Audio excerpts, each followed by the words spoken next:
ان الحمد للہ نحمده ونستعینه ونستغفره ونعوذ باللہ من شرور انفسنا ومن سیئات اعمالنا من يهده اللہ فلا مضل له ومن يضلل فلا هادی له واشهد ان لا الہ الا اللہ وحدہ لا شریک له واشهد ان محمدا عبدہ ورسولہ اما بعد فان خیر الحدیث کتاب اللہ وخیر الہدی ہدی محمد صلی اللہ علیہ وآلہ وسلم وشر الامور محدثاتها وکل محدثۃ بدعہ وکل بدعۃ ضلالہ وکل ضلالۃ فی النار۔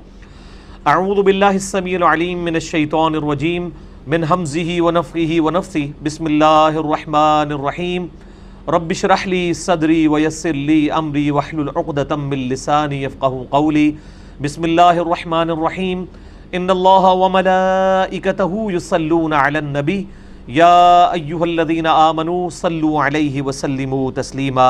اللہم صل علی محمد وعلی آل محمد کما صلیت علی ابراہیم وعلی آل ابراہیم انک حمید مجید۔ اللہم بارک علی محمد وعلی آل محمد کما بارکت علی ابراہیم وعلی آل ابراہیم انک حمید مجید۔ اللہم ربنا آتنا فی الدنیا حسنة وفی الآخرة حسنة وقنا عذاب النار۔ لا الہ الا انت سبحانک انی کنت من الظالمین۔ ربنا آتنا من لدنک رحمة وہیئ لنا من امرنا رشدا۔ یا حی یا قیوم برحمتک استغیث حسبنا اللہ ونعم الوکیل ولا حول ولا قوة الا باللہ العلی العظیم آمین۔ الحمدللہ آج 24 جون 2018 کو سنڈے کے دن قرآن کلاس نمبر 295 میں ہم سورہ حامیم السجدہ جسے سورہ فصلت کہتے ہیں اسے انشاءاللہ آج مکمل کرنے جا رہے ہیں، اور آج انشاءاللہ ہمارا پارہ نمبر 24 بھی کمپلیٹ ہو جائے گا۔ اعوذ باللہ من الشیطان الرجیم بسم اللہ الرحمن الرحیم۔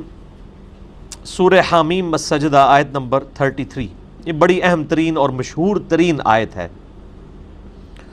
وَمَنْ أَحْسَنُ قَوْلًا مِّمَّنْ دَعَا إِلَى اللَّهِ، اس شخص سے بڑھ کر کس کی بات اچھی ہو سکتی ہے جو لوگوں کو اللہ کی طرف بلائے۔ وَعَمِلَ صَالِحًا، اور خود بھی نیک اعمال کرے۔ وَقَالَ إِنَّنِي مِنَ الْمُسْلِمِينَ، اور پھر اس کے بعد وہ یہ کہے کہ میں بھی بے شک مسلمانوں میں سے ہوں۔ یعنی ایک مومن کی نشانی ہے کہ اللہ کے لیے اس کے اندر حمیت پائی جاتی ہے کہ وہ لوگوں کو اللہ کی طرف بلاتا ہے۔ ایک تو ہے کہ کوئی شخص اپنا نماز روزہ کر رہا ہے، نیک اعمال کر رہا ہے، یہ تو بڑا آسان کام ہے، یہ کوئی مشکل کام نہیں ہے۔ آپ جتنے مرضی نوافل پڑھیں، نیکی کا کام کریں، لوگ آپ کے گلے میں ہار بھی ڈالیں گے، لیکن جیسے ہی آپ لوگوں کو اللہ کی طرف بلانا شروع کر دیں گے، آپ کسی چوراہے پہ کھڑے ہو کر کہنا جی آج میں نے 100 رکعت نوافل پڑھے ہیں اور میں جناب اتنے مہینے سے روزے رکھ رہا ہوں، کوئی آ کے آپ کا ہاتھ چومے گا، کوئی ماتھا چومے گا، کوئی سر میں پہ جو ہے وہ لا کے کوئی آپ کے اوپر دستار بھی سجا دے گا، کوئی گلے میں ہار بھی ڈال دے گا، لیکن اسی مارکیٹ میں آپ ساتھ ہی اس کے یہ کہہ دیں کہ اس مارکیٹ میں جتنی بے حیائی ہو رہی ہے آج کے بعد نہ تو میں کروں گا نہ یہاں پہ کرنے دوں گا، تو آپ دیکھیں جوتیوں کا ہار بنایا جائے گا آپ کو۔ وہی معاشرہ، کیونکہ جیسے ہی آپ لوگوں کو اللہ کی طرف بلاتے ہیں، برائی سے روکنے کی کوشش کرتے ہیں، تو لوگ آپ کے خلاف ہو جاتے ہیں۔ اور ایک اس کا دوسرا رخ بھی ہوتا ہے کہ جو شخص لوگوں کو اللہ کی طرف بلاتا ہے، بسا اوقات اس چیز کا خدشہ ہوتا ہے کہ وہ شخص خود متکبر نہ ہو جائے، اس حوالے سے کہ وہ اپنے آپ کو زیادہ نیک سمجھے اور باقی لوگوں کو حقیر سمجھے، تو اسی کو کاؤنٹر کیا گیا یہاں پر۔ اور ایک مسلمان کی روش کیا ہے وہ بتائی گئی ہے۔ وَمَنْ أَحْسَنُ قَوْلًا مِّمَّنْ دَعَا إِلَى اللَّهِ، اس سے بڑھ کر کس کی بات اچھی ہو سکتی ہے جو لوگوں کو اللہ کی طرف بلائے۔ وَعَمِلَ صَالِحًا، اور خود بھی نیک اعمال کرے، صرف لوگوں کو نیکی کی وصیت نہ کرے بلکہ اس کا پریکٹیکل اپنا جو معاملات ہیں وہ بھی دین کے مطابق ہوں۔ وَقَالَ إِنَّنِي مِنَ الْمُسْلِمِينَ، اور اس کے بعد بھی کہ میں بھی سر تسلیم خم کرنے والوں میں شامل ہوں، میں بھی عام مسلمانوں میں سے ایک مسلمان ہوں، میں کوئی بزرگی کلیم نہیں کر رہا، میں کوئی لوگوں کا بڑا نہیں بن بیٹھا، بلکہ میں بھی ایک عام مسلمانوں میں سے ایک مسلمان ہوں۔ یعنی یہ تین کوالٹیز ہو گئیں اہل ایمان جو واقعی راسخ العقیدہ مسلم ہے اس کی نشانی ہے۔ نمبر 1 وہ لوگوں کو اللہ کی طرف بلائے گا، نمبر 2 خود بھی نیکی کے اعمال کرے گا، اور نمبر 3 اس کے بعد متکبر نہیں ہوگا بلکہ عام مسلمانوں کی طرح اپنے آپ کو ایک مسلمان ڈکلیئر کرے گا۔ اس حوالے سے مجھے اکثر وہ حدیث صحیح بخاری کی یاد آتی ہے جو ہم نے یہ اپنے کربلا والے ریسرچ پیپر کے اوپر بھی ڈالی ہوئی ہے۔ صحیح بخاری کے اندر انٹرنیشنل نمبر کے مطابق 3671 ہے کہ سیدنا مولا علی رضی اللہ تعالیٰ عنہ علیہ السلام کے بیٹے ہیں محمد ابن حنفیہ۔ سیدہ فاطمہ کے بعد سیدنا علی نے متعدد شادیاں کی، ان میں سے ایک حنفیہ نامی ایک عورت تھی، ان سے ایک بیٹے پیدا ہوئے، ان کا نام تھا محمد ابن حنفیہ۔ ان کی احادیث اہل تشیع کے ہاں بھی پائی جاتی ہیں، اہل سنت کے ہاں بھی۔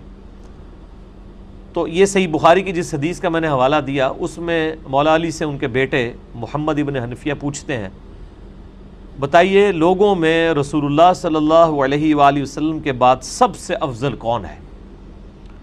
تو انہوں نے فرمایا ابو بکر رضی اللہ تعالیٰ عنہ علیہ السلام۔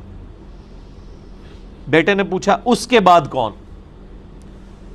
تو فرمایا عمر۔ اب بیٹا کہتا ہے کہ مجھے یہ گمان ہوا، خدشہ ہوا کہ اب میں تیسری بار پوچھوں گا تو سیدنا عثمان کا نام مولا علی ذکر کریں گے، تو میں نے بجائے یہ کہ تیسری دفعہ ان سے پوچھتا، میں نے ان سے کہا کہ پھر ابو بکر عمر کے بعد تو آپ ہی ہوں گے تیسرے نمبر پہ۔ تو مولا علی نے فرمایا کہ میں تو عام مسلمانوں میں سے ایک مسلمان ہوں۔ تو یہ ایک مومن کی نشانی ہے، اس کے اندر یہ عاجزی اتنی کوٹ کے بھری ہوتی ہے۔ ایسا شخص جس کو اپنے فضائل پتہ ہوں کہ صحیح مسلم میں 240 نمبر حدیث ہے، علی سے محبت نہیں رکھے گا مگر مؤمن، علی سے بغض نہیں رکھے گا مگر منافق۔ جو شخص اسلام کے اندر اس امپورٹنس کی شخصیت رکھتا ہو کہ اس کی محبت ایمان کا حصہ ہو اور اس سے بغض رکھنا کسی شخص کے ایمان کے خاتمے کے لیے زہر قاتل ہو، اور وہ شخص یہ کلیم کر رہا ہو کہ میں ایک عام مسلمان ہوں، وہ اس لیے کہ اس نے قرآن پڑھا ہے۔ اور میں اکثر کہتا ہوں جسے خدا کا تعارف ہو نا وہ متکبر نہیں ہو سکتا، جسے اللہ کی شناخت ہو جائے نا وہ کبھی بھی اپنے آپ کو بڑا بزرگ کلیم کر کے لوگوں کو جنت کی گارنٹیاں نہیں بانٹ سکتا۔ وہ تو ہر وقت اس فکر میں لگا رہتا ہے کہ میرے ساتھ آخرت میں کیا معاملہ ہونے والا ہے۔ پھر وہ یہی بات کرے گا جو مولا علی نے کی کہ میں بھی ایک عام مسلمانوں میں سے ایک مسلمان ہوں، جو سورہ حامیم السجدہ کی آیت نمبر 33 میں آیا وَمَنْ أَحْسَنُ قَوْلًا مِّمَّنْ دَعَا إِلَى اللَّهِ وَعَمِلَ صَالِحًا وَقَالَ إِنَّنِي مِنَ الْمُسْلِمِينَ۔ اس سے بڑھ کر کس کی بات اچھی ہو سکتی ہے جو لوگوں کو اللہ کی طرف بلائے، خود بھی نیک اعمال کرے اور اس کے باوجود یہ ہے کہ میں بھی ایک عام مسلمانوں میں سے بے شک مسلمان ہوں، میں خود بھی سر تسلیم خم کرنے والا ہوں۔ حالانکہ آپ آج کل کے معاشرے میں دیکھیں یہ جو ہمارا پیری فقیری کا سسٹم بنا ہوا ہے یا دوسری طرف جو مولویوں کا سسٹم ہے، اکثر لوگ ڈبہ پیروں کی تو بات کر رہے ہوتے ہیں لیکن ڈبہ مولوی جو ہے، بلکہ ڈبہ بھی نہیں ان کو کہنا چاہیے، لوٹا، ان کی برائیوں کا کوئی ذکر نہیں کرتا کہ ان کے اندر بھی یہی تکبر پایا جاتا ہے۔ آپ ان سے کوسچن نہیں کر سکتے، ان کے فرقے کے خلاف بات کر کے دیکھیں تو ان کے منہ کی جھاگ چھوٹنی شروع ہو جاتی ہے اور کانوں میں سے دھواں نکلنا شروع ہو جاتا ہے اور 3-4 چمچے ساتھ کھڑے ہو جاتے ہیں، جی آپ کو مفتی صاحب سے بات کرنے کی تمیز نہیں ہے۔ اور اس قسم کا تکبر ان کے ہاں پایا جاتا ہے، حالانکہ انہیں عام مسلمان ہونا چاہیے۔ جب آپ پبلک فگر ہیں، پبلکلی آ کے جمعے کے خطبے میں کوئی مسئلہ بیان کر رہے ہیں تو پھر آپ میں یہ حوصلہ ہونا چاہیے کہ آپ کو آ کے کوئی کوسچن کرے تو آپ اس کے سوال کا جواب دیں، چاہے جائے کہ آپ نے اس قسم کے گنڈے پالے ہوئے ہوں جو آپ کے بہاف کے اوپر لوگوں کے ساتھ لڑائیاں کر رہے ہیں۔ اور پھر جو ڈبہ پیر ہیں ان کا آپ حال دیکھ لیں، وہ یعنی انہوں نے اپنے مریدین چھوڑے ہوئے ہیں اور خود بھی وہ اعلانیہ کہہ رہے ہوتے ہیں جو ہمارے سلسلے میں مرید ہو جائے ہم تو اس وقت تک جنت میں نہیں جائیں گے جب تک کہ اسے جنت میں ساتھ نہ لے جائیں۔ یہ تو آگے جا کے پتہ چلے گا کہ جنت میں ساتھ لے کے جائیں گے یا جہنم میں لے کے جائیں گے۔ شیخ عبد القادر جیلانی رحمہ اللہ تعالیٰ کے بارے میں ایک بڑی مشہور بات ملتی ہے کہ جی انہوں نے فرمایا جو میرے سلسلے میں مرید ہوگا میں اس وقت تک جنت میں داخل نہیں ہوں گا جب تک کہ اسے جنت میں ساتھ نہ لے جاؤں۔ بالکل جھوٹی بات ہے، یعنی ان کی وفات کے 300-400 سال کے بعد لوگوں نے اس قسم کی قصہ کہانیاں لکھ کے ان کی طرف منسوب کر دی، حالانکہ انہی کتابوں میں ان کے بارے میں یہ بات بھی ملتی ہے کہ ان کو کسی نے آ کے کہا کہ عید کا چاند نظر آ گیا ہے، تو انہوں نے فرمایا عبد القادر کی عید کا دن تو وہ ہوگا جس دن وہ اپنا ایمان بچا کے قبر میں اتر جائے۔ جو شخص اپنے ایمان کی فکر میں ہو وہ لوگوں کو کیسے گارنٹی دے سکتا ہے کہ میں کسی کو جنت میں ساتھ لے کے جاؤں گا؟ یہ گارنٹی تو سیدہ فاطمہ نہیں کسی کو دیں گی کہ میں تمہیں جنت میں ساتھ لے کے جاؤں گی۔ بخاری و مسلم کی متفق علیہ حدیث ہے، اے میری بیٹی فاطمہ، میرے مال میں سے جو کچھ مجھ سے لینا ہے لے لے، اگر اللہ کے حضور تو پکڑی گئی تو میں تجھے چھڑا نہیں سکوں گا۔ اے میری بیٹی فاطمہ، اسی حدیث میں آتا ہے، اس بات پہ مت اکڑنا کہ تم اللہ کے نبی کی بیٹی ہو، اگر اللہ تعالیٰ نے پکڑ فرما لی تو میں اللہ کے حضور تمہارے کچھ کام نہیں آ سکوں گا۔ اب اس لیول کی بات ایک ایسی شخصیت کے بارے میں جس کے بارے میں بخاری اور مسلم دونوں میں آتا ہے کہ وہ جنتی عورتوں کی سردار ہیں، یہ بات کر دینا بیسیکلی ہم تک یہ پیغام پہنچانا ہے کہ تسی کنوں کڈ لو یہ گل، کہ بعد میں اگر کوئی شخص آ کے یہ دعویٰ کرے کہ وہ آپ کو جنت میں لے جائے گا یا کوئی ایسا آپ کے ساتھ زبردستی معاملہ کر سکتا ہے تو وہ آپ کے ساتھ جھوٹ بول رہا ہے۔ اگر اس طریقے سے زبردستی جنت میں کوئی شخص کسی کو لے کے جا سکتا ہوتا تو وہ سیدہ فاطمہ کی شخصیت ہوتی۔ صحابہ کرام میں آپ کو کسی کے بارے میں یہ دعویٰ نہیں ملے گا کہ وہ لوگوں کو یہ گارنٹیاں دیتے پھرتے ہوں کہ جناب ہم اس وقت تک جنت میں نہیں جائیں گے جب تک کہ آپ کو جنت میں نہ لے جائیں، کیونکہ ان کو اللہ کی شناخت تھی، جس کو کہتے ہیں نا عقل نہ ہوئے تھے موجے ہی موجاں، عقل ہوئے تھے سوچے ہی سوچاں۔ جسے عقل ہے تو وہ تو سوچے گا کہ بھائی میں کیا بات اپنے منہ سے نکالنے لگا ہوں، کتنی بڑی جرت کرنے لگا ہوں۔ یعنی یہ اتنی بڑی جرت ہے کہ یہ نبی صلی اللہ علیہ وآلہ وسلم نے اس طرح کا کبھی کلیم اپنے بارے میں نہیں کیا، باقیوں کو تو چھوڑ دیں، دعا ضرور فرمائی، سفارش ضرور کی، لیکن وثوق کے ساتھ یہ بات آپ صلی اللہ علیہ وآلہ وسلم نے کبھی دعوتاً نہیں فرمائی۔ تو یہ بڑی اہم آیت ہے۔ دعوت و تبلیغ کا کام کرنے والے لوگوں کو اس آیت کو ہمیشہ پیش نظر رکھنا چاہیے کہ یقیناً لوگوں کو اللہ کی طرف بلانا یہ بہت نیکی کا کام ہے، لیکن خود بھی نیک اعمال کرنے ہیں اور اس کے بعد اپنے آپ کو ایک عام مسلمان سمجھنا ہے۔ بعض لوگ پھر وہ خود بزرگی جب کلیم کرتے ہیں وہ کہتے ہیں ہم تو اللہ تک پہنچ چکے ہیں، ہمیں تو نیک اعمال کرنے کی ضرورت ہی نہیں ہے۔ یہ بھی معاملہ نہیں ہونا چاہیے، نیک اعمال بھی کرنے ہیں، اس کے باوجود یہ کلیم کرنا ہے کہ ہم بھی عام مسلمان ہیں، کوئی کسی کو پروٹوکول نہیں دینا اس طرح کا۔ جامعہ ترمذی میں صحیح سند سے حدیث ہے، انس بن مالک رضی اللہ تعالیٰ عنہ کہتے ہیں کہ ہم میں ایک ایسا شخص تھا کہ جسے ہم اپنی جان، مال، عزت، آبرو سب سے بڑھ کر محبوب رکھتے تھے، لیکن جب وہ شخص ہم میں آتا تو ہم اس کے استقبال کے لیے کھڑے نہیں ہوا کرتے تھے، کیونکہ ہم یہ چیز جانتے تھے کہ وہ اس بات کو ناپسند کرتے ہیں کہ ان کے استقبال کے لیے کوئی شخص اس طریقے سے کھڑا ہو، اور وہ آپ صلی اللہ علیہ وآلہ وسلم کی مبارک ذات تھی۔ اسی طریقے سے جامعہ ترمذی میں ایک حدیث ہے، جو شخص یہ پسند کرے کہ لوگ اس کے استقبال میں کھڑے رہیں تو ایسا شخص اپنا مقام دوزخ میں دیکھ لے۔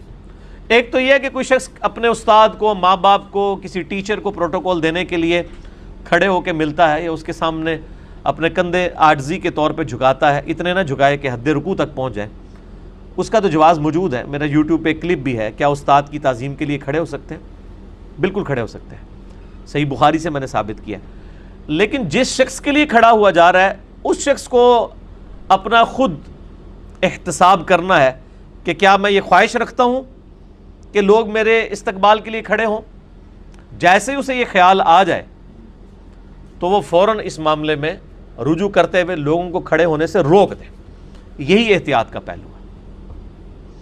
وَمَنْ أَحْسَنُ قَوْلًا مِّمَّنْ دَعَا إِلَى اللَّهِ، اس سے بڑھ کر کس کی بات اچھی ہو سکتی ہے جو لوگوں کو اللہ کی طرف بلائے، وَعَمِلَ صَالِحًا، اور نیک اعمال کرے، وَقَالَ إِنَّنِي مِنَ الْمُسْلِمِينَ، اور اس کے باوجود یہی کہے کہ میں بھی عام مسلمانوں میں سے ایک مسلمان ہوں۔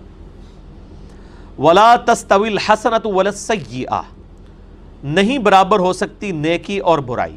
ظاہر ہے دنیا میں بھی مطلب اچھائی اور برائی کو کوئی بھی اخلاقی کسی بھی رویے کے اندر جہاں پہ مذہبی معاشرہ نہ بھی ہو، کوئی بھی معاشرہ جھوٹ بولنے کو اچھا اور سچ بولنے کو برا نہیں سمجھتا، سچ کو ہی اچھا سمجھا جاتا ہے اور جھوٹ کو برا۔ ادفع باللتی ہی احسن، برائی کا تدارک کرو احسن طریقے کے ساتھ، یعنی کوئی آپ کے ساتھ برائی کرتا ہے آپ کے ساتھ خوش اخلاقی سے پیش آئیں۔ فَإِذَا الَّذِي بَيْنَكَ وَبَيْنَهُ عَدَاوَةٌ، اس کا نتیجہ یہ نکلے گا کہ وہ شخص جس کے ساتھ تمہاری دشمنی ہے، كَأَنَّهُ وَلِيٌّ حَمِيمٌ، گویا کہ وہ تمہارا جانی دشمن جو ہو چکا تھا اب وہ تمہارا جگری دوست بن جائے گا۔ یعنی اگر کوئی شخص اخلاق اپنے کبھی نیچے نہ آنے دے دشمنی میں، بلکہ اپنے دشمنوں کے ساتھ بھی خوش اخلاقی سے پیش آئے، تو عین ممکن ہے کہ جو آپ کا جانی دشمن ہے وہ آپ کا دلی دوست بن جائے۔ لیکن یہ رول نہیں ہے۔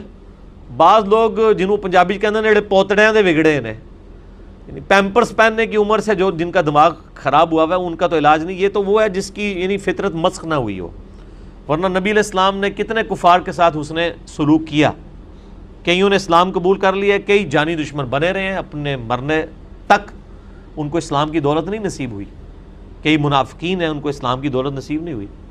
کتنا حسن اخلاق کا مظاہرہ کیا آپ صلی اللہ علیہ وآلہ وسلم نے عبداللہ ابن ابی کے ساتھ، لیکن آپ دیکھ لیں ٹس سے مس نہیں ہوا۔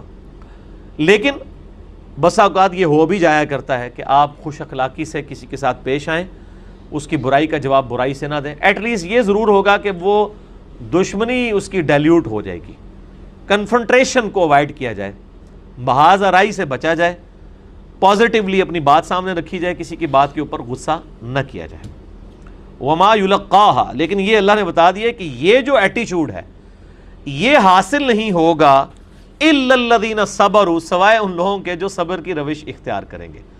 ظاہر ہے جی صبر اختیار کرنا ہر بندے کا کام تو ہے نہیں ہے، یعنی لوگ تو کہتے ہیں کہ جی بس ہم نے جو ہمارے ساتھ زیادتی کرے گا ہم نے اس لیول کی اس کے ساتھ زیادتی کرنی ہے۔ یہ تو قرآن آپ کو اس چیز کا حق دیتا ہے، یقیناً قرآن کہتا ہے کہ آپ کے ساتھ کوئی اگر یعنی برا معاملہ کرتا ہے اس لیول کا برا معاملہ آپ اس کے ساتھ کر سکتے ہیں، لیکن قرآن حکیم اس سے اگلی سورہ شورا میں آئے گا کہ جو صبر کرنے والے لوگ ہیں ان کے ساتھ اللہ تبارک و تعالیٰ ان کو اپریشیٹ کرتا ہے۔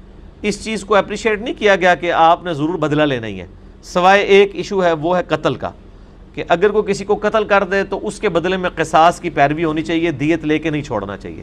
باقی جو چھوٹے موٹے معاملات میں اس میں اللہ تعالیٰ نے صبر کی روش اختیار کرنے اور معاف کرنے کی ترغیب دلائی ہے، اور اس کا اجر جو ہے وہ اللہ تعالیٰ قیامت والے دن دے گا۔ باقی یہ جو عوام میں ایک مشہور حدیث کی ہوئی ہے، نبی علیہ السلام نے فرمایا کہ جو شخص جو ہے وہ اس طریقے سے کسی کی کوئی شخص بے عزتی کرتا ہے اور وہ شخص صبر کر لیتا ہے تو قیامت والے دن یا وہ اس سے جا کے خود معافی مانگ لیتا ہے، صلح کر لیتا ہے، تو میں قیامت والے دن اس کی عزت کم ہوئی تو میں اس کا جواب دے ہوں۔ یہ بھی جھوٹ بجائب ہے، بیٹھ کے پتہ نہیں کسی نے اسٹوریاں بنائی ہوئی ہیں۔ نبی علیہ السلام نے کہیں نہیں فرمایا کہ میں ذمہ دار ہوں کسی کا، وہ اللہ تعالیٰ معاملات کو دیکھنے والا ہے، یہ بالکل جھوٹ مشہور کیا ہوا ہے۔ صبر کریں گے تو اللہ تعالیٰ ہمارا یہ صبر والوں کی روش ہوگی کہ وہ اپنے دشمنوں کو معاف کریں گے اور ان کی ایذا کے اوپر صبر کریں گے۔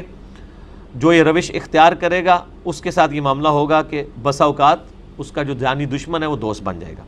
وما یلقاها الا ذو حظ عظیم، اور یہ توفیق نہیں دی جاتی صبر کرنے کی مگر اسی شخص کو جو بڑے ہی نصیب والا ہو۔ یہ حقیقت بات ہے، یہ خوش نصیبی ہے کہ کوئی شخص اپنی ذات پہ کیے گئے حملوں کا جواب صبر سے دے اور گالی گلوچ کی مار پیٹ کی روش اختیار نہ کرے، کنفرنٹیشن نہ کرے۔ اور یہ دین کی دعوت و تبلیغ کرنے والے لوگوں کو ہر وقت اس کے لیے تیار رہنا چاہیے۔ یعنی میں پریکٹیکلی خود اس طرح کے معاملات سے گزرتا ہوں، تو حالانکہ میں یعنی جس طرح کی میری طبیعت ہے نا، میرا ٹیمپرامنٹ بڑی جلدی لوز ہو جایا کرتا تھا۔ آج سے میں آپ کو 8-10 سال پہلے کی بات کر رہا ہوں، جب تک میں نے دعوت و تبلیغ کا کام نہیں شروع کیا تھا۔ ابھی اگر میرا سارا ایگریشن ہوتا ہے وہ صرف تقریر کے اندر ہی ہوتا ہے، باقی پرسنل ملاقات میں میری انتہائی مزاحیہ طبیعت ہے، اور میں جو میرے منہ پہ مجھے گالیاں دینے والے لوگ ہیں میں ان کی بھی کسی بات کا جواب نہیں دیتا۔ جو میرے خلاف تقریریں کرنے والے لوگ ہیں میں سامنے بیٹھ کے پورے جمعے کے عید کے خطبے ان کے سنتا ہوں، اور اس کے بعد ان کو کوئی گلہ شکوہ بھی نہیں کرتا، اس لیے کہ ان کا حق ہے کہ وہ اپنا اختلاف رائے جس طریقے سے بیان کرنا چاہتے ہیں۔ ایون وہ گالی گلوچ پہ اتریں اگرچہ یہ ان کا حق نہیں تھا، لیکن ہمیں یہ حکم دیا گیا کہ ہم صبر کی روش اختیار کریں، گالی کا جواب گالی سے نہ دیں۔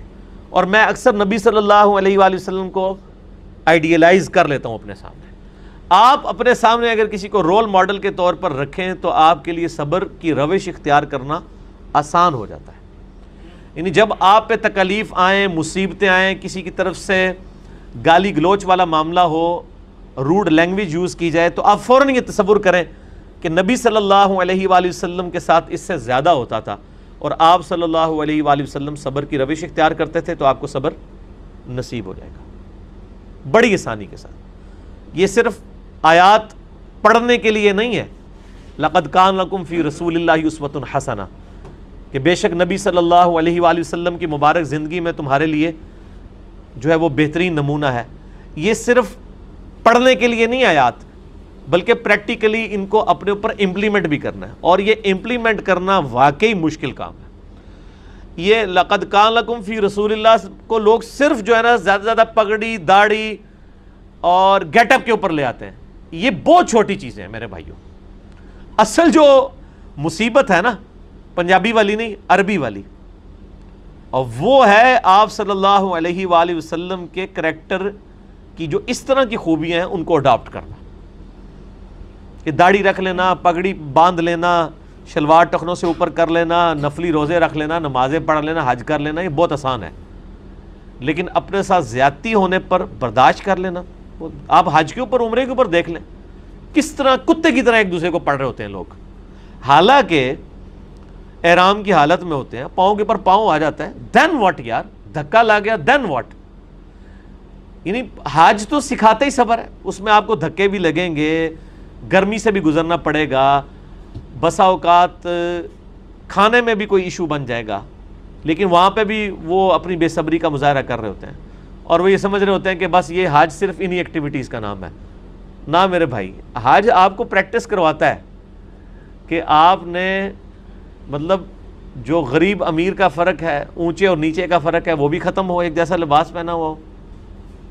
پھر آپ کو جو اتنی زیادہ جہاں پہ پبلک جمع ہے وہاں سے جن آزمائشوں سے گزرنا پڑتا ہے ان کے اوپر آپ نے صبر کرنا ہے. صرف وہ 4-5 دن وہاں گزار کے آ جانا، 7 پھیرے لگا لینا کعبے کے، یہ تو بہت آسان ہے میرے بھائیوں. اصل میں تو وہ پوری پریکٹس ہے جس کے اندر سے آپ کو گزرنا ہے. تو صبر کریں. اور میں نے دیکھا ہے صبر پھر آپ نے فوراً کرنا ہوتا ہے. اس وقت آپ کا کیا ایٹیچیوڈ ہے وہ فیصلہ کرتا ہے. اس ٹائم غصہ نکالنے کے بعد بندہ شرمندہ ہو جائے تو کوئی فائدہ نہیں ہونا. آپ کو پتہ ہے صحیح بخاری میں ایک حدیث ہے، نبی علیہ السلام ایک قبر کے پاس گزرے تو ایک عورت اس قبر پہ بیٹھ کے واویلا کر رہی تھی اونچی آواز میں. تو آپ صلی اللہ علیہ وآلہ وسلم نے اس سے فرمایا کہ صبر کر. اسے نہیں پتا تھا کہ نبی علیہ السلام یہ ندا دے رہے ہیں، یعنی اس کی پیٹھ تھی اس طرف. تو اس نے کہا کہ تیرا کوئی مرا ہوتا تو تجھے پتا ہوتا. تو نبی علیہ السلام نے اس کی بات کا کوئی جواب نہیں دیا، آپ چلے گئے. بعد میں لوگوں نے بتایا وہ تو اللہ کے نبی تھے، تو وہ پھر روتی پیٹتی ہوئی آئی، نئی مصیبت کھڑی ہو گئی اور کہا یا رسول اللہ وسلم میں صبر کر لیتی ہوں. آپ نے فرمایا صبر صدمے کے آغاز میں ہوتا ہے. سب کچھ رو پیٹ کے واویلا کرنے کے بعد انسان کے چلو میں اور صبر ہی کر لینا. کئی لوگ ہیں وہ الٹیمیٹلی پر یہ کہتے ہیں چلے میں صبر ہی کر لیتا ہوں. صبر صدمے کے آغاز میں ہوتا ہے. جب آپ نے اپنا پورا غصہ نکال لیا، جواب دے دیے اور گالی گلوچ سے کام لیا، اس کے بعد آپ کے چلے میں صبر کرتا ہوں، وہ صبر نہیں ہے. ہاں علمی طریقے سے اپنے پوائنٹ آف ویو کو سامنے رکھنا وہ تو آپ کا حق ہے، لیکن کسی کی گالیوں کے جواب میں آپ گالیاں دینے شروع کر دیں یہ نہیں ٹھیک. یہ بالکل غلط روش ہے اور اس کا نقصان ہوتا ہے اپنی ذات کے لیے بھی اور دعوت و تبلیغ کے کام کو بھی فائدہ کوئی نہیں ہوتا.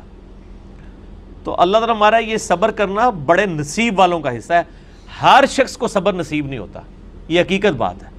یعنی بڑے بڑے پرہیزگار لوگ دیکھے ہیں، ان کا یہ والا پہلو بڑا کھل کے سامنے آیا کہ وہ بڑے عبادت گزار ہیں، یہ ہیں وہ ہیں، لیکن جیسے ہی ان کے اوپر کوئی ایسی آزمائش آتی ہے جس کے اگینسٹ ان کو صبر کرنا پڑ جاتا ہے تو آپ دیکھیں کہ وہ ان کے سارے اخلاقیات نکل جاتے ہیں. ان کی ساری کی ساری خوش اخلاقی جو ہے وہ اتنی بڑے لیول کی بد اخلاقی میں بدلتی ہے کہ انسان پریشان ہو جاتا ہے کہ یار یہ وہی شخص ہے.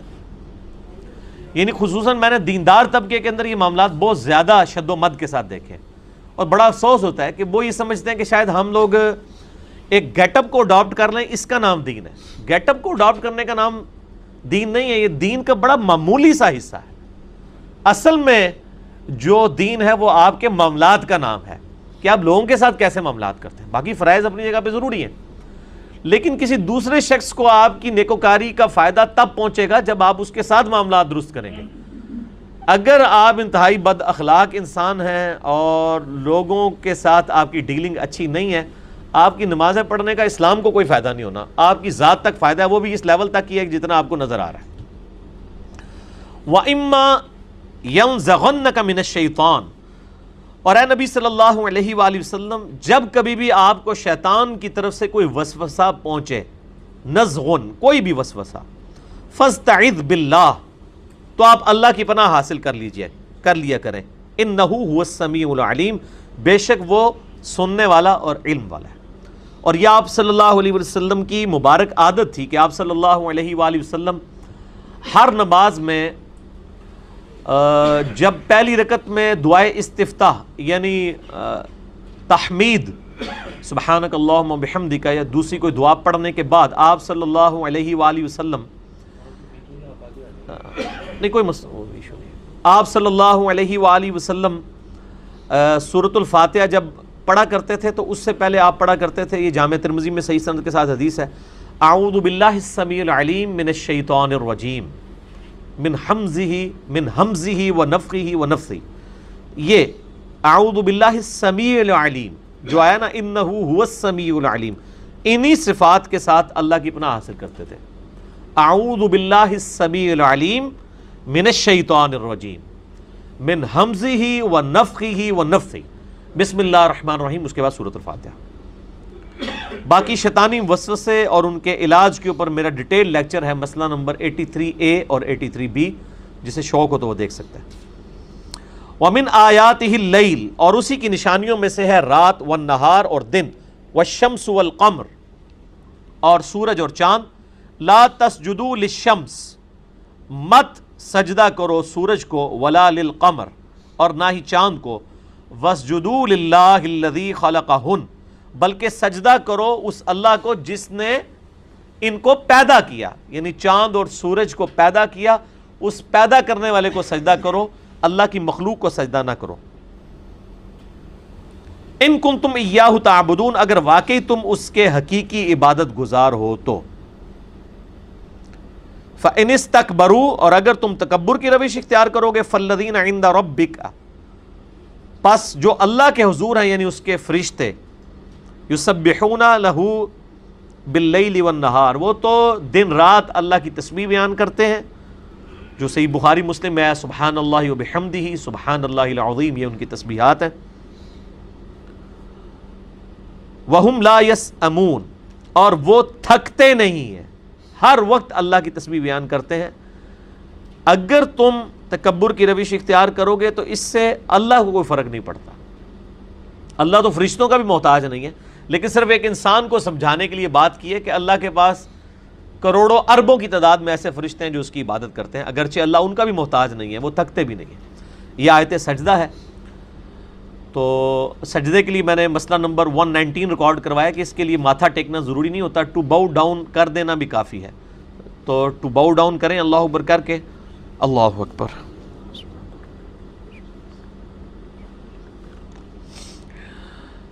اچھا، اس آیت سے یہ پتہ چلا کہ اللہ تعالیٰ کی مخلوقات کو سجدہ نہ کیا جائے. بعض لوگوں نے اس آیت کو دلیل بنایا ہے سجدہ تعظیمی کی حرمت کی، حالانکہ یہ سجدہ تعظیمی کی حرمت اس سے ثابت نہیں ہوتی، کیونکہ سورج اور چاند کی جو لوگ ان کو سجدے کیا کرتے تھے وہ تعظیم کے لیے نہیں ہوتے تھے، عبادت کے لیے ہوتے تھے. قرآن حکیم سے ڈائریکٹلی سجدہ تعظیمی کی حرمت ثابت نہیں ہوتی، کیونکہ حضرت یوسف علیہ السلام کو ان کے بھائیوں نے سجدہ کیا، فرشتوں نے حضرت آدم علیہ السلام کو سجدہ کیا، وہ تعظیمی سجدہ تھا. قرآن حکیم میں کہیں پر تعظیمی سجدے کی حرمت نہیں آئی ہے. یہاں سے بھی لوگ گھسیٹ کے ثابت کرتے ہیں، حالانکہ یہ ثابت نہیں ہوتی. سجدہ تعظیمی کی حرمت آئی ہے صحیح الاسناد احادیث کے اندر، جامعہ ترمذی کے اندر، سنن ابی داؤد کے اندر، سنن ابن ماجہ کے اندر حدیث موجود ہے. آپ صلی اللہ علیہ وآلہ وسلم نے فرمایا، اگر میں سجدہ جائز سمجھتا کسی کے لیے تو میں بیویوں کو حکم دیتا کہ وہ اپنے خاوندوں کو سجدہ کریں اس حق کے سبب جو اللہ نے ان کو دیا ہے. اور یہ پوری حدیث اس طرح ہے کہ ایک صحابی آپ صلی اللہ علیہ وآلہ وسلم کو سجدہ کرتے ہیں، آپ ان کا سر مبارک اٹھا دیتے ہیں، کہتے ہیں سر اٹھاؤ، یہ کیا کر رہے ہو؟ تو وہ کہتے ہیں کہ میں ہیرا شہر میں گیا تھا کوفے کے پاس، وہاں میں نے دیکھا کہ لوگ اپنے سردار کو سجدہ کرتے ہیں، تو میں نے یہ ارادہ کیا کہ میں آپ صلی اللہ علیہ وآلہ وسلم کو سجدہ کروں، آپ تو اللہ کے نبی بھی ہیں، ہمارے سردار بھی ہیں۔ تو آپ نے فرمایا جب میں فوت ہو جاؤں گا تم میری قبر سے گزرو گے، کیا میری قبر پہ بھی سجدہ کرو گے؟ عرض کیا نہیں یا رسول اللہ۔ تو فرمایا پھر مجھے سجدہ کیوں کرتے ہو؟ اگر میں سجدہ جائز سمجھتا تو بیویوں کو حکم دیتا کہ خاوندوں کو سجدہ کریں، اس حق کے سبب جو اللہ نے ان کو دیا ہے۔ اس حدیث کے تحت سجدہ تعظیمی حرام ہونا ثابت ہوتا ہے۔ قرآن حکیم میں کوئی ڈائریکٹ آیت اس حوالے سے نہیں ہے۔ یہ میں نے اس لیے بتایا کہ یعنی سنت جو ہے یہ بھی ایک سورس ہے دین کا، قرآن اور سنت دو پیرلل میں سورسز ہیں۔ مکمل دین نہ تو قرآن کے اندر ہے نہ سنت کے اندر ہے، دونوں کو ملا کے دین مکمل ہوتا ہے۔ کوئی شخص یہ کلیم نہیں کر سکتا کہ مکمل دین قرآن کے اندر ہی ہے، کیونکہ قرآن نے ہی تو سنت کی طرف دھکیلا ہے ہمیں۔ من یطع الرسول فقد اطاع اللہ، جس نے رسول اللہ کی اطاعت کی اس نے اللہ کی اطاعت کی۔ قرآن اور سنت دو الگ چیزیں نہیں ہیں، بلکہ ایک ہی چیز کے دو رخ ہیں۔ البتہ بعد میں ظاہر ہے چونکہ پولوشن آئی، بیچ میں ضعیف روایتیں داخل ہوئیں، بدعات امت کے اندر آئیں، پھر وہ یہ ساری ڈویژن کرنی پڑی۔ ادروائز جو تواتر کے ساتھ اور اجماع کے ساتھ چیزیں ٹرانسفر ہو رہی ہیں وہ تو الحمدللہ اتفاقی ہیں۔ وَمِنْ آیاتِهِ، اور اسی کی نشانیوں میں سے ہے أَنَّكَ تَرَى الْأَرْضَ خَاشِعَةً، کہ تو دیکھتا ہے زمین کو کہ خشک پڑی ہوتی ہے، بنجر۔ فَإِذَا أَنزَلْنَا عَلَيْهِ الْمَاءَ اهْتَزَّتْ وَرَبَتْ، تو جیسے ہی ہم اس کے اوپر پانی نازل فرماتے ہیں، یعنی بارش کی وجہ سے وہ بنجر زمین جو ہے وہ کھلکھلا اٹھتی ہے، جھومنے لگتی ہے۔ إِنَّ الَّذِي أَحْيَاهَا لَمُحْيِي الْمَوْتَى، بے شک وہ ہستی جس نے اس مردہ زمین کو مرنے کے بعد زندہ کیا، یعنی اس زمین کے اندر سبزہ اگا دیا، وہ اللہ اس بات کے اوپر قادر ہے کہ وہ مردوں کو بھی زندہ کر لے گا۔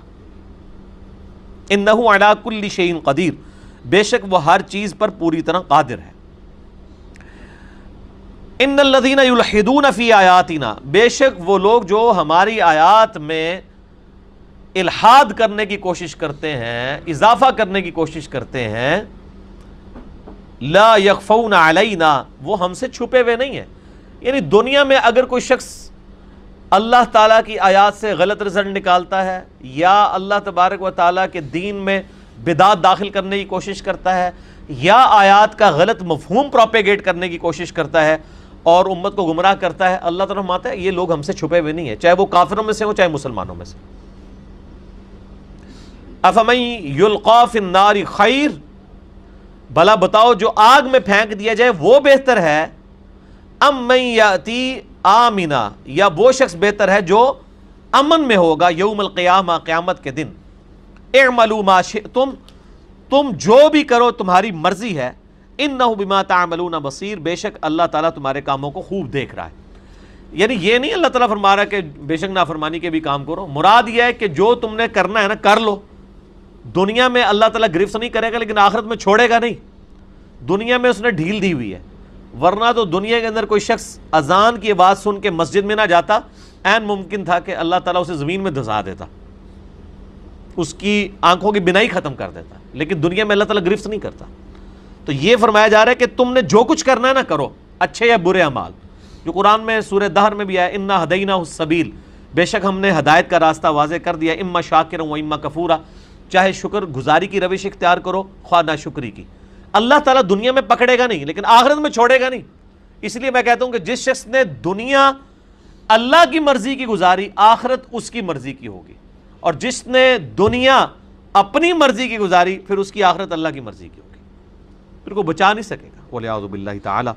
اللہم اجرنا من النار، اللہم اجرنا من النار، اللہم اجرنا من النار، اللہم من احییتہ منا فاحیہ علی الاسلام ومن توفیتہ منا فتوفہ علی الایمان، آمین۔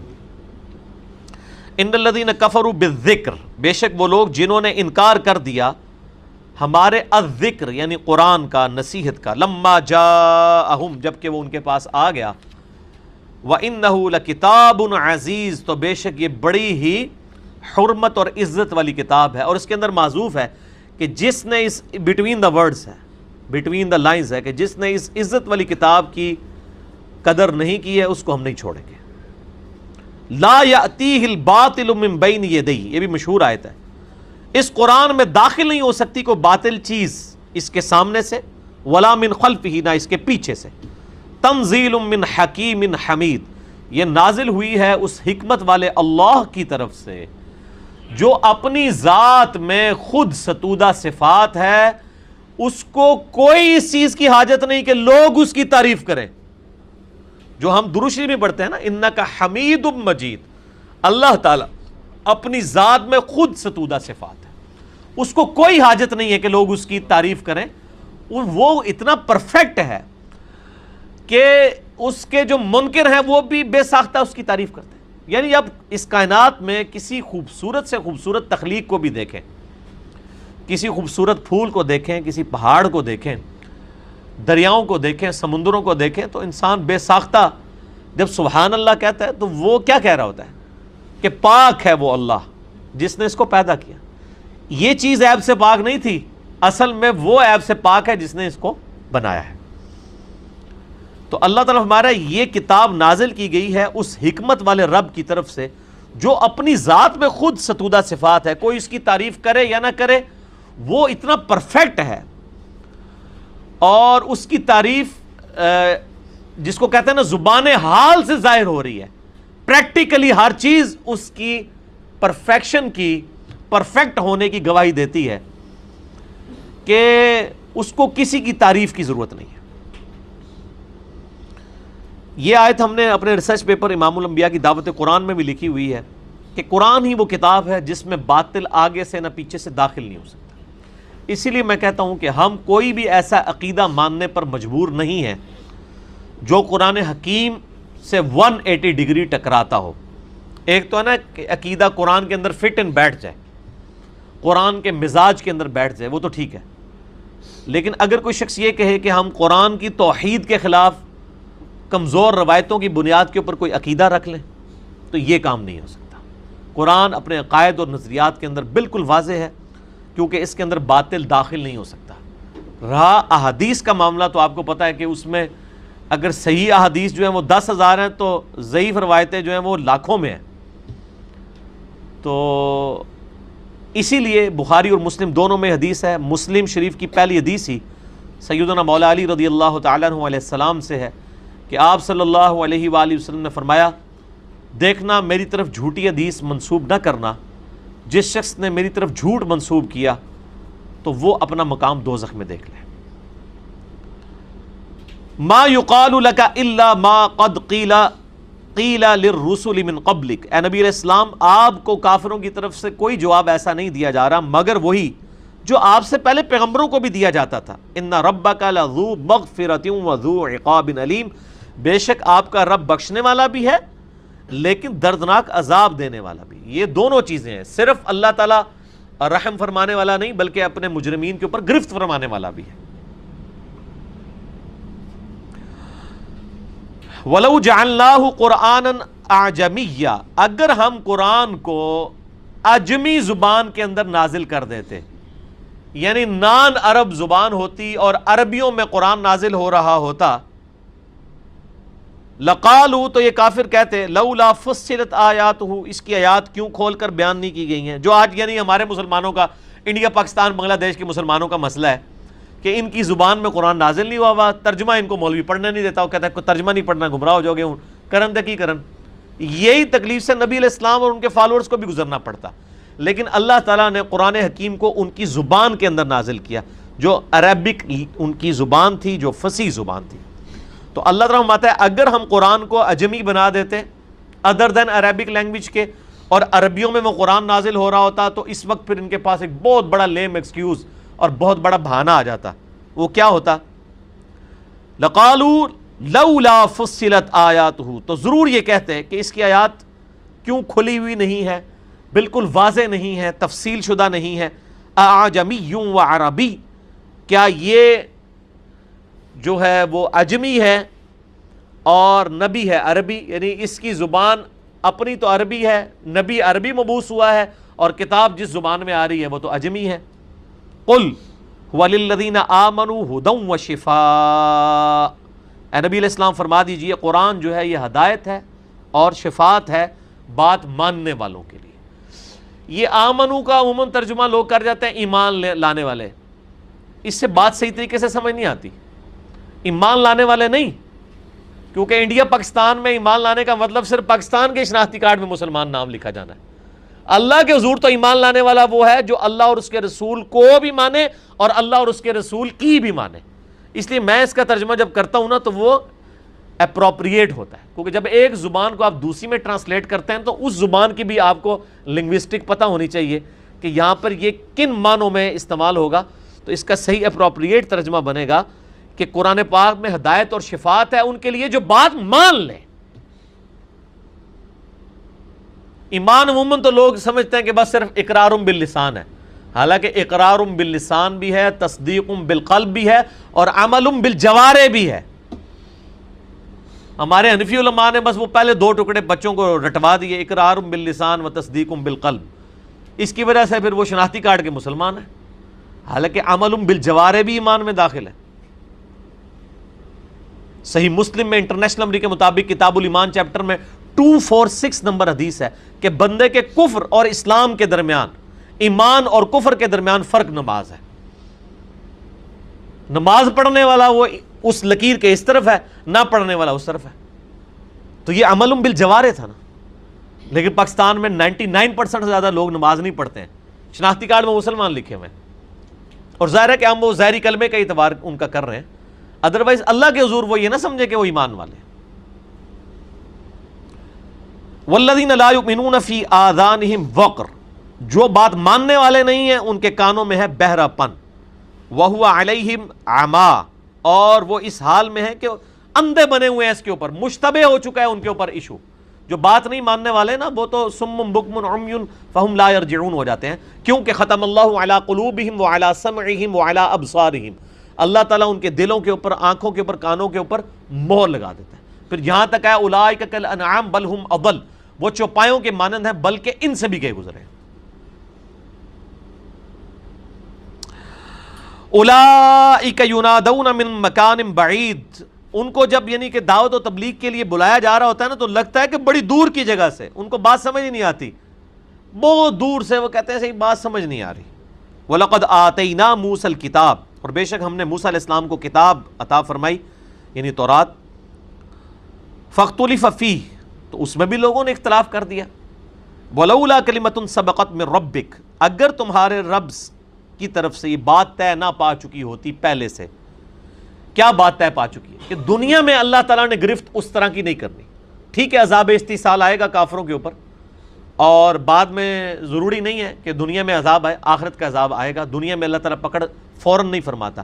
اگر تمہارے رب کی طرف سے یہ بات نہ طے پا چکی ہوتی، لَقُضِيَ بَيْنَهُمْ، ان کے درمیان دنیا میں ہی فیصلہ کر دیا جاتا، لیکن اللہ نے یہ طے کیا ہے کہ دنیا میں ڈھیل دے گا، آخرت میں پکڑ فرمائے گا۔ وَإِنَّهُمْ لَفِي شَكٍّ مِّنْهُ مُرِيبٍ، اور بے شک وہ ایک شک میں مبتلا ہے جو ان کو بے چین کر دینے والا شک ہے۔ ظاہر ہے کہ سچائی اتنی واضح ہے کہ آپ اس سچائی کا انکار کریں نا تو آپ شک میں مبتلا ایسے ہوتے ہیں، چاہے اپنے آپ جتنا مرضی اپنے آپ کو سیٹسفائی کریں، لیکن وہ دل میں چیز کھٹکتی رہتی ہے۔ جو صحیح مسلم میں حدیث ہے کہ گناہ وہ جو تیرے دل میں کھٹکے اور تو اس بات سے آر محسوس کرے کہ لوگ اس کے اوپر مبتلا ہوں۔ یعنی آپ بڑے سے بڑے بغیرت انسان کو بھی دیکھیں نا، جس کو آپ دنیاوی طور پہ بغیرت سمجھتے ہیں، اس سے بھی پوچھیں نا تو وہ بھی کہے گا جی میری بیوی ایسی ہونی چاہیے جو پردہ کرنے والی ہو۔ آپ دیکھ لیں ہمارے جتنے بڑے لیول کے سیاسی لیڈر ہیں ان کے آپ اعمال دیکھ لیں، لیکن اکثریت کی جو بیویاں ہیں وہ پردے کرنے والی ہیں، فیملی لائف گزارنے والی ہیں۔ یہ ہر شخص کی خواہش ہوتی ہے کہ وہ آئیڈیلائز کر رہا ہوتا ہے اپنے معاملات کو، دوسروں کے بارے میں بڑا اچھا لگ رہا ہوتا ہے، لیکن اپنے معاملات کے لیے انسان کہتا ہے کہ یار اس طرح نہیں ہونا چاہیے۔ آپ بڑے سے بڑے جو یہ بد نگاہی کرنے والے وہ جو آج قسم کے نوجوان آج کل پھر رہے ہوتے ہیں گلیوں میں چوراہوں میں کھڑے ہوتے ہیں، تو ان کو ذرا پوچھیں نا کہ آپ کس طرح کی لڑکی سے شادی کریں گے، تو کہیں گے با پردہ ہو، با حیا ہو، اور خود سب سے بڑے بغیرت ہوتے ہیں۔ لیکن یہ وہ سچائی اور اخلاقی حس تو انسان کے اندر موجود ہے جو انسان کو مجبور کرتی ہے۔ یعنی وہ ایک اسمگلر بھی اپنے بچے کو اسمگلر نہیں دیکھنا چاہتا، وہ بھی کہتا ہے پڑھ لکھ جائے، اچھا بن جائے، چلو اسی تے جس طرح دی گزار لی ساڑھی اولاد نہ خراب ہوئے، حالانکہ اس کو کوئی پڑھاتا نہیں ہے۔ یہ وہ اخلاقی حص ہے جس کی وجہ سے ہر شخص اللہ کی بارگاہ میں جواب دہ ہے، اکاؤنٹیبل ہے، اگرچہ اس کے پاس کسی نبی کی دعوت نہ بھی پہنچی ہو۔ ڈیٹم لیول کی اچھائی اس کے اندر موجود ہونی چاہیے۔ کسی نبی کی دعوت کسی کے پاس پہنچی ہے یا نہیں پہنچی ہے، ہر معاشرے میں اسے پتا ہے کہ دھوکہ دینا برا ہے، خیر خواہی کرنا اچھا ہے، جھوٹ بولنا برا ہے اور سچ بولنا اچھا ہے۔ میں کہتا ہوں جی ہالی ووڈ کی فلم کے اینڈ کے اوپر بھی وہ سچائی کی جیت دکھا رہے ہوتے ہیں، ان کو بھی پتا ہے کہ ہم نے سچائی کو ون کروانا ہے اور جھوٹ کو ہم نے نیچا دکھانا ہے۔ یہ وہ اخلاقی حصہ ہے جو ہر انسان کے اندر موجود ہے۔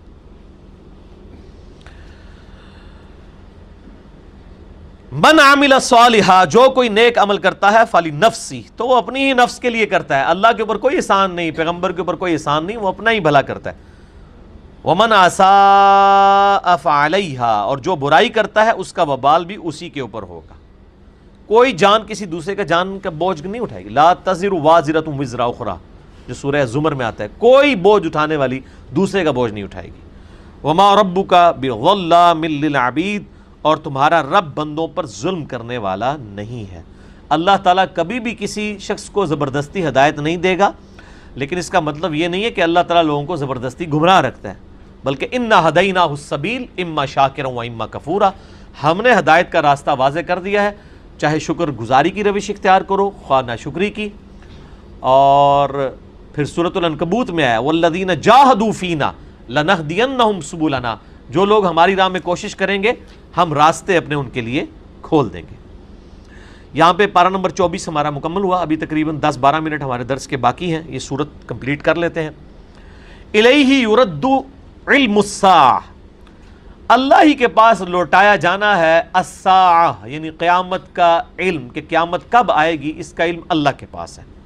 وما تخرج من ثمرات من اکمامہا، اور کوئی پھل نہیں نکلتا اپنے غلاف سے مگر اس کے علم میں ہے۔ وما تحمل من انثی، اور کوئی بھی حاملہ نہیں اٹھاتی کوئی چیز، یعنی وہ جو بچہ، ولا تضع الا بعلم، اور نہ ہی وہ اس کا وضع حمل ہوتا ہے مگر یہ کہ وہ اللہ کے علم سے، اللہ کو پتہ ہے کہ کس کو کیا اولاد ملنی ہے، وہ بدبخت ہونی ہے یا خوش بخت۔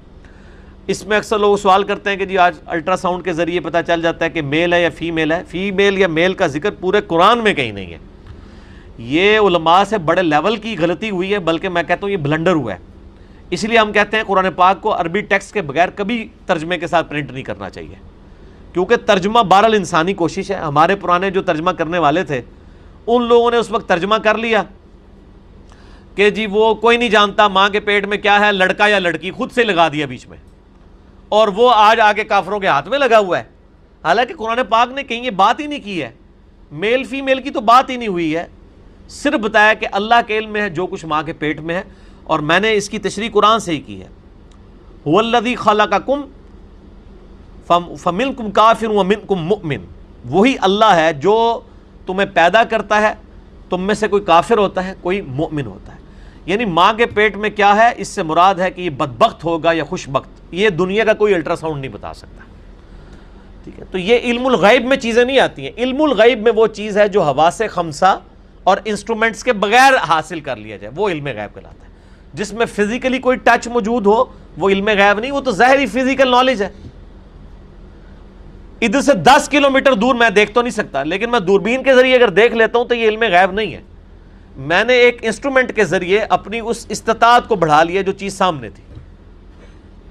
اب وہی میں دوربین سامنے لگائی اور سامنے پردہ آ جائے تو میں تو نہیں دیکھ سکتا 10 کلومیٹر دور۔ تو علم غیب کی تعریف یہ ہے کہ حواس خمسہ کو یوز کیے بغیر جو علم حاصل ہو جائے، اور وہ تو ریویلڈ نالج، وہی کا علم صرف پیغمبر کے پاس ہی آ سکتا ہے۔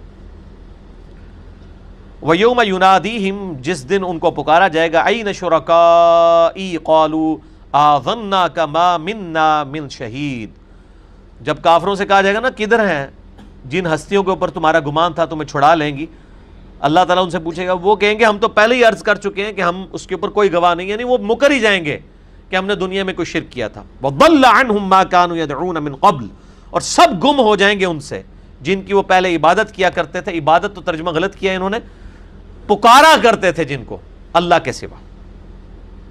اس سے پہلے وَظَنُّوا مَا لَهُم مِّن مَّحِيصٍ, اور وہ یقین کر لیں گے کہ اب ان کے بھاگنے کی کوئی جگہ نہیں. یعنی دنیا میں انہوں نے ایک عقیدہ بنایا تھا فلاں بزرگ یا فلاں ہستی ہمیں چھڑا لے گی, اور جب قیامت والے دن وہ ہستیاں ان کی دشمن ہو جائیں گی, وہ ہستیاں انکار کر دیں گی, یا وہ ہستی ان کے سامنے ہی نہیں ہوں گی, تو پھر ان سے وہ سارے کے سارے معاملات جاتے رہیں گے, ہوائیاں اڑ جائیں گی ان کی. لا یسأم الانسان من دعاء الخیر, نہیں اکتاتا انسان اچھائی مانگنے میں اللہ تعالیٰ سے ہر وقت, یعنی وہ خیر کی دعا مانگتا ہے. وَإِن بَسَّهُ الشَّرُّ, لیکن اس کے باوجود جب اسے تکلیف پہنچتی ہے, تکلیف تو لازمی آنی ہے, یہ تو ہو ہی نہیں سکتا کہ جو بندہ دین کے راستے پہ چل رہا ہے تو اب وہ کہ جی میں نے اللہ کو خوش کر لیا تو اللہ ہی منو خوشی رکھے گا, ایسے نہیں ہونا. وَلَنَبْلُوَنَّكُمْ بِشَيْءٍ مِّنَ الْخَوْفِ وَالْجُوعِ وَنَقْصٍ مِّنَ الْأَمْوَالِ وَالْأَنفُسِ وَالثَّمَرَاتِ, ہم ضرور بالضرور تمہیں آزمائیں گے تھوڑے سے خوف سے, بھوک سے, جان اور مال کے نقصان سے, پھر ہم دیکھیں گے کون صبر کرنے والے ہیں. تو یہ تو ہو ہی نہیں سکتا. تو اللہ تعالیٰ فرماتا ہے جب ہم تکلیف ڈالتے ہیں فَيَئُوسٌ قُنُوطٌ, اس کے بعد وہ بالکل مایوس اور نا امید ہو جاتا ہے. وَلَئِنْ أَذَقْنَاهُ رَحْمَةً مِنَّا, پھر اس کے بعد جب ہمیں اس کو اپنی رحمت کا مزہ چکھاتے ہیں اپنی طرف سے, مِن بَعْدِ ضَرَّاءَ مَسَّتْهُ, اس تکلیف کے بعد جو اسے پہنچ چکی ہوتی ہے, لَيَقُولَنَّ هَذَا لِي, تو وہ پھر اترانا شروع کر دیتا ہے, وہ کہتا ہے یہ تو میرا حق تھا. وَمَا أَظُنُّ السَّاعَةَ قَائِمَةً, میرا کوئی خیال نہیں ہے کہ کوئی قیامت قائم ہوگی. یہ ضروری نہیں وہ کہہ بھی رہا ہو, زبان حال سے بھی کہہ رہا ہوتا ہے. جو لوگ اپنی مرضی کی زندگی گزار رہے ہیں بیسیکلی وہ تو یہ اناؤنسمنٹ کر رہے ہیں نا کہ آخرت کوئی نہیں ہے. ورنہ جسے یہ یقین ہو کہ آخرت ہے تو وہ اپنے یتیم بھتیجوں کا یا بھانجوں کا یا بھانجیوں کا بھتیجیوں کا مال ہڑپ کر سکتا ہے, جسے یہ پتا ہو میں نے مرنا ہے, اور مرنے کے بعد یہ مال جو سورۃ النساء میں ہے کہ جو لوگ یتیموں کا مال ناحق کھاتے ہیں وہ اپنے پیٹ میں دوزخ کی آگ بھر رہے ہیں, جسے یہ یقین ہو تو وہ کبھی یہ کر سکتا ہے؟ ناٹ ایٹ آل, کبھی نہیں کر سکتا, سوچ بھی نہیں سکتا. وَلَئِن رُجِعْتُ, اور اگر میں اللہ کے پاس چلا بھی گیا, اِلَىٰ رَبِّي, اپنے رب کے پاس, إِنَّ لِي عِندَهُ لَلْحُسْنَى, تو وہاں بھی میرے لیے اکرام ہی ہوگا. وہ کہے گا ادھر بھی تو دیکھیں نا اللہ نے مجھے اتنا نوازا ہے, ادھر بھی آخرت میری ہوگی. یہ نہیں ہو سکتا میرے بھائی. فَلَنُنَبِّئَنَّ الَّذِينَ كَفَرُوا بِمَا عَمِلُوا, ایسے ناشکروں کو ہم ضرور بتا دیں گے جو کچھ وہ کیا کرتے تھے دنیا میں. وَلَنُذِيقَنَّهُم مِّنْ عَذَابٍ غَلِيظٍ, اور ایسے لوگوں کو ہم گاڑا عذاب دیں گے. یہ نہیں ہو سکتا کہ دوویں جہانی مٹھے باؤ, دوویں جہاں نہیں مٹھے ہو سکتے. مٹھی میں اگر یہ جان لیا پھر آخرت تو چھوٹ جائے گی نا. دنیا میں آپ کو وہ ساری تکلیفیں گزارنی پڑیں گی, پھر آخرت کی ہمیشہ کی کامیابیاں ہوں گی.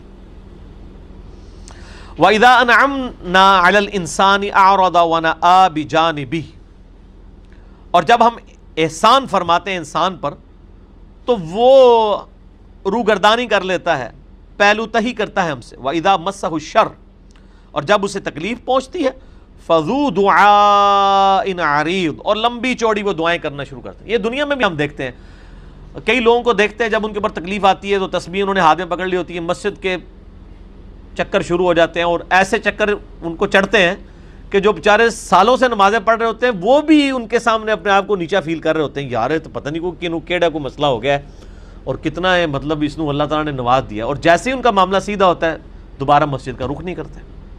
قُلْ أَرَأَيْتُمْ إِنْ كَانَ مِنْ عِنْدِ اللَّهِ, اے نبی علیہ السلام فرما دیجئے اے منکرو تم مجھے بتاؤ اگر یہ قرآن جو اللہ کی طرف سے ہو, ثُمَّ كَفَرْتُمْ بِهِ, اور پھر تم نے اس کا کفر کیا. اگر اس کو ایک لمحے کے لیے فرض ہی کر لو کہ تمہارا ایمان تو نہیں, لیکن ایک لمحے کے لیے فرض کر لو کہ اگر یہ واقعی اللہ کی طرف سے ہوا اور تم نے اس کا انکار کیا, من اضل ممن ہوا فی شقاق بعید, تو اس سے زیادہ گمراہ کون ہے جو اس اختلاف میں اس حد تک شکی ہو جائے کہ اس کے اوپر ایمان نہ لے کر آئے. سنوریہم آیاتنا فی الآفاق, یہ سورہ حامیم السجدہ کی آیت نمبر 53, اس پہ میں فی البدی 2 گھنٹے بھی بول سکتا ہوں, بڑی مشہور آیت ہے. ان قریب ہم اپنے منکرین کو دکھائیں گے اپنی نشانیاں اس آفاق میں, زمین و آسمان میں, وفی انفسہم, اور ان کی اپنی جانوں میں, حتی یتبین لہم انہ الحق, یہاں تک کہ ان پہ یہ بات کھل کے سامنے آ جائے گی کہ یہ قرآن حق ہے. ان قریب ہم زمین و آسمان میں اور ان کی اپنی جانوں میں ایسی نشانیاں ان کافروں کو دکھا دیں گے، یہ چیخ اٹھیں گے کہ قرآن اللہ کا کلام ہے، اللہ کا وجود برحق ہے۔ اور آج سائنٹیفک فیلڈ نے جس لیول تک ترقی کی ہے، اسٹرونومی کی فیلڈ میں، ایمبریولوجی کی فیلڈ میں، جیولوجی کی فیلڈ میں، واقعی اس ایک سپریم بینگ کو، سپر نیچرل ایجنسی کو، کریٹر آف دا یونیورس کو ماننے کے لیے لوگ تیار ہو گئے۔ یہ پاسبل ہی نہیں ہے کہ اتنا کمپلیکس ڈیزائن کس طرح خود بخود بن گیا۔ اب یہ ایک ٹاپک ہے، اس میں آپ کو 3 لیکچرز اپنے بتا دیتا ہوں، جسے شوق ہو تو وہ دیکھے۔ پہلا لیکچر ہے ہو از اللہ، اللہ کون ہے جدید سائنسی حقائق کی روشنی میں، مسئلہ نمبر 60 ہے، 60 نمبر مسئلہ۔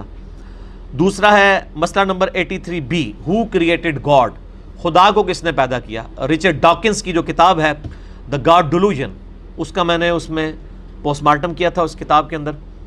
اور ایک مسئلہ نمبر 128 ہے God is the only and alone creator of this universe, اللہ ہی واحد اور یکتا پیدا فرمانے والا ہے اس کائنات کا۔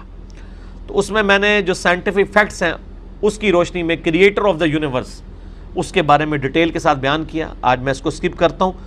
ان تینوں لیکچرز کے اندر میں نے اس آیت کو کوٹ کیا ہوا ہے، سنوریہم آیاتنا فی الآفاق وفی انفسہم حتی یتبین لہم انہ الحق۔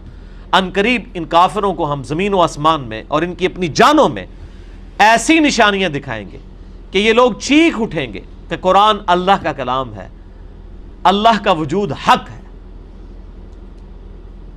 اولم یکفی بربک، کیا ان کے لیے کافی نہیں ہے، انہ علی کل شیء شہید، کہ اللہ تعالیٰ ہر چیز پر گواہ ہے۔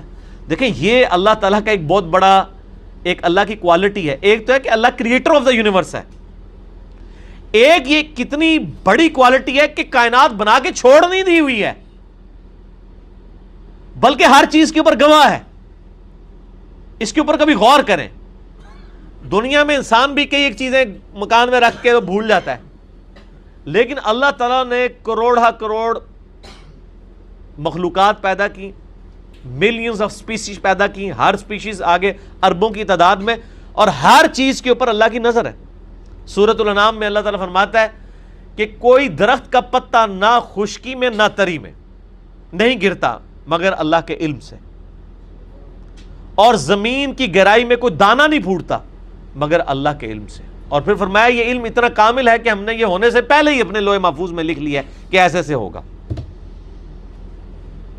یعنی انسان امیجنیشن سے بیونڈ ہے یہ چیز، کہ اللہ تعالیٰ نے نہ صرف چیزوں کو پیدا کیا بلکہ ہر ایک چیز کے اوپر نگاہ بھی رکھے ہوئے ہیں، بنا کے چھوڑ نہیں دی ہوئی ہیں وہ چیزیں اپنے حال کے اوپر، ورنہ تو میرے بھائیو یہ پورا نظام ڈسٹرب ہو جائے۔ 100 سال سے سائنٹسٹ چیخ رہے ہیں جناب کہ وہ جی ٹیمپریچر جو ہے وہ زمین کا رائز کر رہا ہے، اب پچھلے سال سے کہنا شروع کر دیا کہ نہیں جی وہ تو نیچے آ گیا۔ تو میرے بھائی یہ اچانک جو ہم ایک راگ لاپ رہے تھے کہ ٹیمپریچر بڑھ رہا ہے، اس کو اچانک کس نے نیچے کر دیا؟ یہ دنیا تو کب سے ختم ہو چکی ہوتی، جس طرح کہ انسان نے جو ہے وہ انوائرمنٹ کے اندر تبدیلیاں لے کے آئے، لیکن اللہ تعالیٰ اس کو مسلسل بیلنس بھی کر دیتا ہے مختلف معاملات کے ذریعے۔ لوگ پریشان تھے جناب یہ دنیا میں رزق کیسے پورا ہوگا، اللہ تعالیٰ نے انسان کو ایسی ترقی کروائی ہے کہ جناب وہ کھادیں بنا لی ہیں، جس زمین سے اگر 1 من گندم نکلتی تھی اب اسی زمین سے 1 ٹن گندم نکل رہی ہے، اضافی چیزیں نکل رہی ہیں۔ انرجی کی ضروریات کیسے پوری کی ہیں؟ زمین سے تیل نکلا ہے۔ پہلا تیل کا کنواں 1748 یا 1752 میں، آج 300 سال نہیں گزرے تیل نکلے ہوئے زمین سے۔ پنسلوینیا امریکن سٹیٹ تھی جس میں تیل نکلا تھا، وہ آج تک وہ کنواں موجود ہے، لوگ سیاحت کرنے کے لیے جاتے ہیں، آپ یوٹیوب پہ جا کے لکھیں پنسلوینیا کا جو فرسٹ ویل آف پیٹرولیم کا پہلا ویل تو وہ لکھیں، لوگ وہاں جاتے ہیں جہاں پہلی دفعہ تیل نکلا تھا، اور آج پوری دنیا تیل کے اوپر چل رہی ہے۔ اور اب تو یہ جو سورس نکلا ہے سولر انرجی والا، یہ تو ایسا سورس ہے جو رینیویبل سورس ہے، جس کو ہم اپنی انجینئرنگ کی فیلڈ میں کہتے ہیں۔ ایک تو ہے نان رینیویبل سورس، تیل جو ہے یہ نان رینیویبل ہے، ایک بار استعمال کر لیا ختم ہو گیا، نیا نہیں اگے گا۔ لیکن سورج کی روشنی یہ نہ ختم ہونے والی، جب تک یہ کائنات موجود ہے اس وقت تک سورج موجود ہے، اور جب تک سورج موجود ہے اس وقت تک زمین موجود ہے۔ یہ مسلسل روشنی جس کو آپ حاصل کر سکتے ہیں، زمین و آسمان میں اور ان کی جانوں میں ایسی نشانیاں دکھائیں گے، وہ چیخ اٹھیں گے کہ اللہ حق ہے، قرآن حق ہے۔ کیا لوگوں کے لیے کافی نہیں کہ اللہ تعالیٰ ہر چیز کے اوپر خود نگہبان ہے؟ الا انہم فی مریۃ من لقاء ربہم، آگاہ ہو جاؤ لوگ شک میں مبتلا ہیں اپنے رب سے ملنے کے بارے میں۔ الا انہ بکل شیء محیط، جبکہ اللہ تعالیٰ اس حال میں ہے کہ وہ ہر چیز کو گھیرے ہوئے ہے۔ یہ تو اسی طریقے سے ہے کہ کوئی شخص کبوتر کی طرح آنکھیں بند کر لے اور وہ کہے کہ وہ بلی غائب کر لے گا، بلی وہیں موجود ہے۔ قیامت کا دن اور جواب دہی وہ آپ کے سامنے موجود ہے، لاکھ کوئی آنکھیں بند کرے۔ اور یہ بڑی اہم بات ہے جو اللہ تعالیٰ فرماتا ہے نا کہ لوگ اللہ کی ملاقات کو بھولے ہوئے ہیں۔ اللہ کی ملاقات لوگ اس لیے بھولے ہوئے ہیں کہ ہر شخص اپنی مرضی کی زندگی گزارنا چاہتا ہے۔ اگر میں اپنی مرضی کی زندگی نہ گزارنا چاہوں پھر تو خدا میری ضرورت ہے، اور اگر میں اپنی مرضی کی زندگی گزارنا چاہوں اس دنیا کے اندر تو سب سے پہلے مجھے اللہ سے جان چھڑانی پڑے گی، کیونکہ وہ تو مجھے اپنی زندگی مرضی کی نہیں گزارنے دے گا، وہ تو کہے گا میری مرضی کی زندگی۔ یہ خواہش انسان کی انشاءاللہ پوری ہوگی، لیکن جنت میں، اس دنیا میں نہیں پوری ہو سکتی۔ اس دنیا میں جو اللہ کی مرضی کی زندگی گزارے گا وہ آخرت اپنی مرضی کی گزارے گا، اور جو دنیا اپنی مرضی کی گزارے گا پھر آخرت میں اللہ کے ہاں اس کے لیے کوئی اجر نہیں ہے۔ بولے اعوذ باللہ تعالی۔ ہماری سورہ حامیم السجدہ جسے سورہ فصلت کہتے ہیں آج کمپلیٹ ہوئی۔ انشاءاللہ اگلی دفعہ سورہ الشورى کا آغاز کریں گے۔ اللہ تعالیٰ سے دعا ہے جو حق بات میں نے کہی اللہ تعالیٰ ہمارے دلوں میں راسخ فرمائے، اگر جذبات میں میرے منہ سے کوئی غلط بات نکل گئی تو اللہ تعالیٰ ہمارے دلوں سے محو کر دے، ہمیں کتاب و سنت کی تعلیمات پر عمل کر کے دوسرے بھائیوں تک پہنچانے کی توفیق عطا فرمائے۔ سبحانک اللہم و بحمدک، اشہد ان لا الہ الا انت، استغفرک و اتوب الیک، وما علینا الا البلاغ المبین۔ جزاکم اللہ خیرا۔